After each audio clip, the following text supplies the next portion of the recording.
দেখেন দেখেন বন্ধুরা, ইটের গাড়ি ধান খেতে অল্পর জন্যই বেঁচে গেল দুটি প্রাণ। ড্রাইভার আর হেল্পার অক্ষত, দুজনই ভালো আছে, কিন্তু নষ্ট হলো ধান ক্ষেত, ভেঙে গেল গাড়ি, আর ইটগুলো আর নোট আবার লোড দিতে হবে। সব মিলে জীবন সময় নষ্ট, একটু অসতর্কতার কারণে এই অ্যাক্সিডেন্ট। মনে রাখবেন, একটা অ্যাক্সিডেন্ট সারা জীবনের কান্না। আপনারা হয়তো চলে যাবেন, পানি খায় কিন্তু পানি আপনার কাটা না দেব। ফ্যামিলিগুলো পথে বসে যাবে।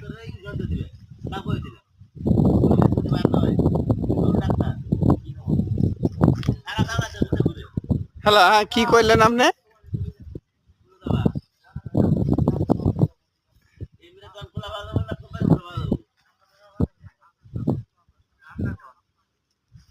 কয়দিন বয়স? বয়স কতদিন?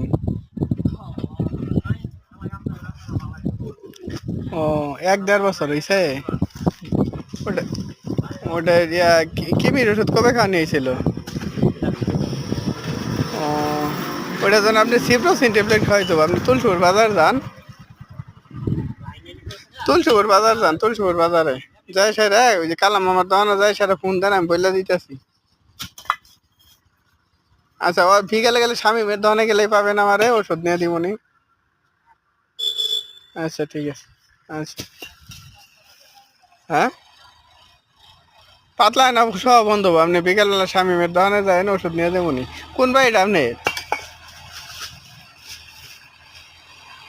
ও, বুঝছি, ঠিক আছে, আপনি বিকালবেলা স্বামীমের দোকানে যায়, আমি থাকবো, ওষুধ নিয়ে দেবনি।